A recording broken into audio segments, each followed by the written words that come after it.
Hi, my name is Larry Daly, and I've made this video as a brief overview of the C&O Diesel database that I put together and that is currently being distributed by the C&O Historical Society. Hopefully it'll be available by the time that you can actually see this video.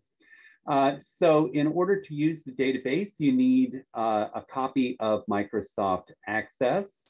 And when you double click on the database file that is going to be on whatever media the society uses to distribute this, it's going to open up an Access. And I typically end up in the forms. There are a number of different places you can go here. The two that I use most often are forms and tables, forms and reports. You shouldn't have to work with the tables. Let's leave it on forms because this data entry form I find to be, for me, the workhorse of the database. I use this more than anything else. So when you double click that, that brings up the form that I use to enter data, but you can also look up information here. And there are a number of different things available in this form. You've got the current road number of the unit, the previous road number if it had one, a subsequent road number if it had one, who built it, what model it was, horsepower, the builder's number, and that's going to be useful for some things later. So one of the things that I do is if I want to know, say, the history of an entire, a locomotive during its entire run with the C&O, you need the builder's number to get that. You can come here to get it.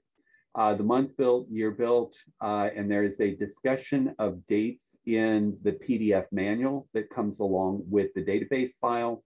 The month retired, year retired, who owned it.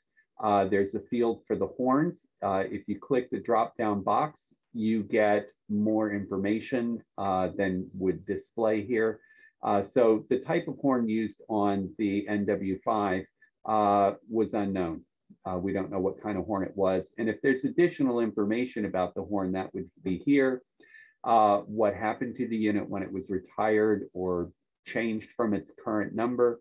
The note in the Shaver and Gillian book, and a note that is explained in a table in the manual. Now, what I tend to do with this, say I want to know, let's say the entire history of GP 35, 35, 39. What was the history of that unit on the C&O? Make sure that the cursor is in the road number box and click the search button down here and tell it, I want 35, 39.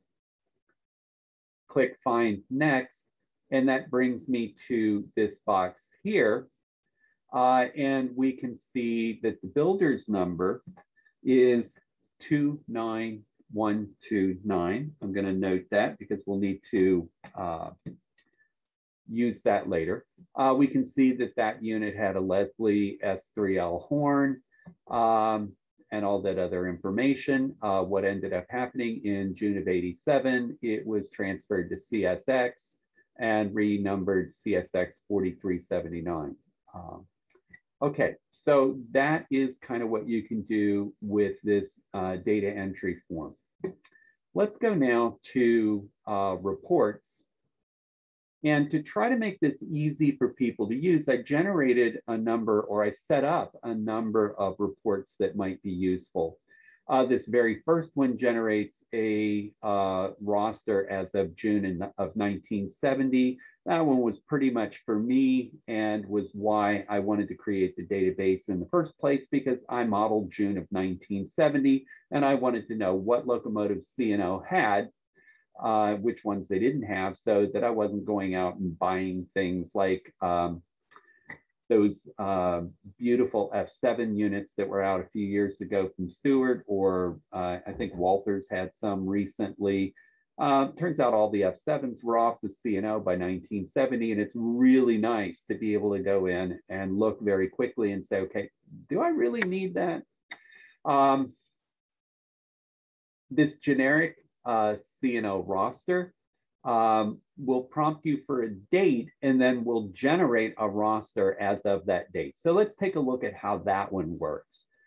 So let's bring up generic C&O roster. That brings up this little data, dialog box that asks you for a month and year. And let's say that you want to model July of 1965. Click OK. And that brings up this generic roster. And now what you have is a list of every locomotive that was active on the C&O in July of 1965. It's broken down first by builder. So we start with Alco. The two RS1s were still active. The two RS3s were still active. The RS12s were still active. And if you scroll through, you can see the entire list of what locomotives were active on the C&O in July of 1965. Okay, that is, I think, very useful. As I said, you can also find out what happened to a unit during its whole history. So if I click unit history report, now I need the builder's number. We were looking at GP 39, 39, 35, or GP 35, 39, 35, 35, 39. I hate when this happens to me in front of a class. It's even worse on video.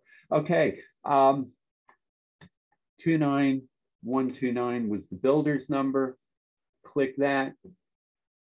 And we see that the locomotive was bought in June of 1964, was numbered 3539 for C&O. As of June of 87, it was transferred to CSX, was renumbered 4379. In September of 1988, it was rebuilt into a CSX road sled.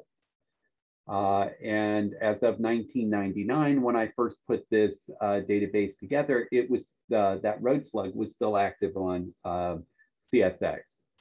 So that is just a quick look at some of the things that you can do with the database, spelled out in more detail in the PDF manual that comes with the database. So I'm going to sign off here. Hope you find it useful. Talk to you soon.